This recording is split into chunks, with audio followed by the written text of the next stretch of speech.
Hello friends, আশা করি তোমরা সকলে খুব ভালো আছো। মনের কিচেনে তোমাদের সবাইকে জানাই অনেক স্বাগত। আজ আমি তোমাদেরকে কালো জিরে বাটা দিয়ে পাবদা মাছের ঝোল করে দেখাবো। আমরা তো পাবদা মাছ নানাভাবে করে থাকি, কখনো সর্ষে বাটা, কখনো আলু বেগুন দিয়ে পাতলা ঝোল, কখনো বা অন্য নানাভাবে করে থাকি। কিন্তু এই কালো জিরে বাটা দিয়ে যদি পাবদা মাছের ঝোলটা করা যায় তাহলে স্বাদ হয় কিন্তু অসাধারণ।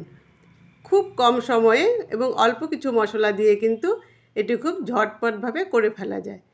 চলো তাহলে এখন রান্নাটা আমি আগে শুরু করে দিই। সবার প্রথমে মাছগুলোকে খুব ভালোভাবে পরিষ্কার করে ধুয়ে নিয়ে এরপর আমি এর মধ্যে নুন আর হলুদ দিয়ে খুব ভালোভাবে মেখে নেব। আর এভাবেই মেখে আমি 10-15 মিনিট রেখে দেব।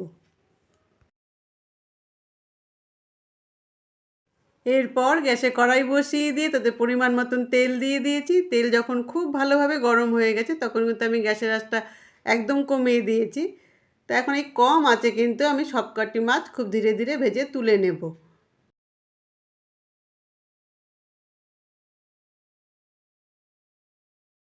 আমার এই রান্নাগুলো দেখে তোমাদের যদি কখনো একটুও ভালো লাগে তাহলে অবশ্যই একটা like, comment, share and subscribe করে দিও। সমস্ত মাছগুলো তো খুব ভালোভাবে ভেজে তুলে নিয়েছি। সেই তেলেই আমি এখন দিয়ে দেব কয়েক টুকরো আলু। আলুগুলো দিয়ে এর মধ্যে আমি দেব নুন আর হলুদ। তো নুন আর হলুদটা দিয়ে কিন্তু এখন আমি খুব কম আঁচে আলুগুলোকে একদম লাল লাল করে ভেজে তুলে নেব। মাছ আর আলুগুলো তো খুব ভালোভাবে ভেজে তুলে নিয়েছি। এখন আমি বাকি রান্নাটা শুরু করে দেব। তেল তো গরমই আছে, সে তেলে আমি প্রথমে দিয়ে দেব কালো জিরে ফোড়ন। তো তেলের মধ্যে কালো জিরেটা একটু নাড়াচাড়া করে নিয়ে এরপর আমি এর মধ্যে দিয়ে দেব কুচনো পেঁয়াজ। এখানে আমি বড় সাইজের একটা পেঁয়াজ নিয়েছি। তা পেঁয়াজটাকে প্রথমে খুব ভালোভাবে কিন্তু লাল লাল করে আগে ভেজে নিতে হবে। ওদিকে যতক্ষণ মাছগুলো ভাজা হচ্ছিল আমি কিন্তু এদিকে একটা কাজ সেরে নিয়েছি, কারণ মাছগুলো ভাজা হতে তো অনেকটা সময় লেগেছে। আমি তো আগেই বলেছিলাম আজকের এই রান্নাটা আমি কালো জিরে বাটা দিয়ে করব। সেই কালো জিরেটাই আমি এখন বেটে নিচ্ছি। আর আমি বেটে নেব জিরে আর শুকনো লঙ্কা। তো পুরো রান্নাটাই আমি আজকে বাটা মশলা দিয়ে করব। তোমরা প্রত্যেকেই তো জানো যে বাটা মশলা দিয়ে রান্না করলে সেই রান্নার স্বাদ হয় কিন্তু একদম অন্যরকম। তো সে মশলাগুলোই আমি এখন বেটে নিচ্ছি।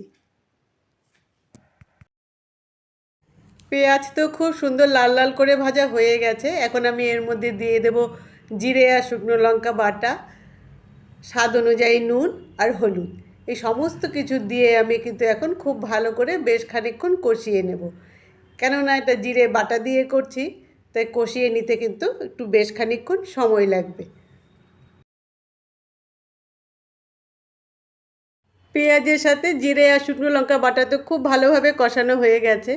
জিরে থেকে কাঁচা গন্ধ একদম চলে গেছে। এখন আমি এর মধ্যে দিয়ে দেবো কালো জিরে বাটা। এই কালো জিরে বাটা দেওয়ার সাথে সাথে কিন্তু রান্নার স্বাদ একদম অন্যরকম হয়ে যাবে। আমি এখানে জিরে বাটা নিয়েছিলাম 5 চামচ, আর সেখানে আমি কালো জিরে বাটা দিয়েছি 2 চামচ। এই রেশিওতেই কিন্তু এই রান্নাটা করতে হবে। তো এই কালো জিরে বাটা দিয়ে কিন্তু এখন খুব বেশি আর আমি ভাজবো না, কারণ বেশি ভাজলে কালো জিরে তেতো হয়ে যাবে। তো খানিকক্ষণ এভাবে একটু ভালো করে মিশিয়ে নেব। কিছুক্ষণ সমস্ত কিছু খুব ভালোভাবে মিশিয়ে নেবার পর এরপর আমি এর মধ্যে ঝোলের জন্য জল দিয়ে দেব। এভাবে ঝোল বেশ খানিকক্ষণ ফুটে ওঠার পর এরপর আমি এর মধ্যে দিয়ে দেব ভেজে রাখা আলুগুলো। আলু যেহেতু সেদ্ধ করা নেই, তা আমি এখনই আলুগুলোকে দিয়ে ঝোলের মধ্যে সেদ্ধ হতে দেব। আর আমি এর মধ্যে দিয়ে দেব পরিমাণ মতো নুন। নুন সবসময় তোমরা নিজেদের স্বাদ অনুযায়ী দিয়ে নেবে। তা এখন আমি ঝোলটাকে এভাবেই কিন্তু 5 মিনিটের মতন খুব ভালোভাবে ফুটতে দেব। তবে গ্যাসের আঁচটা কিন্তু এখন বাড়ানোই থাকবে। আলু তো ঝোলের মধ্যে খুব ভালোভাবে সেদ্ধ হয়ে গেছে। ঝোলও বেশ খানিকক্ষণ জাল হয়েছে। এখন আমি এর মধ্যে দিয়ে দেবো ভেজে রাখা মাছগুলো। আর আমি এর মধ্যে দিয়ে দেবো 2টো চেরা কাঁচা লঙ্কা।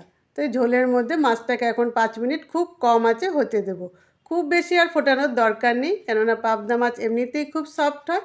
5 মিনিট ঝোলের মধ্যে ফুটিয়ে নিলেই কিন্তু তৈরি হয়ে যাবে দারুণ স্বাদের কালো জিরে বাটা দিয়ে পাবদা মাছের ঝোল। এটি খেতে কিন্তু সত্যিই অসাধারণ হয়। আমি যাকে যাকে খাইয়েছি প্রত্যেকে এই রান্নাটার প্রশংসা করেছে। তোমরাও একদিন বাড়িতে ঝটপট বানিয়ে ফেলো আর এভাবেই গরম গরম পরিবেশন করে সকলকে খুব খুশি করে দাও। আজ তো এটুকুই থাকলো। এরপর আবার তোমাদের সঙ্গে দেখা হবে পরবর্তী রান্নায়। ততক্ষণের জন্য তোমরা সবাই খুব ভালো থেকো, সুস্থ থেকো, আনন্দে থেকো আর স্মাইল উইথ মনির সঙ্গে থেকো। Tata, bye bye.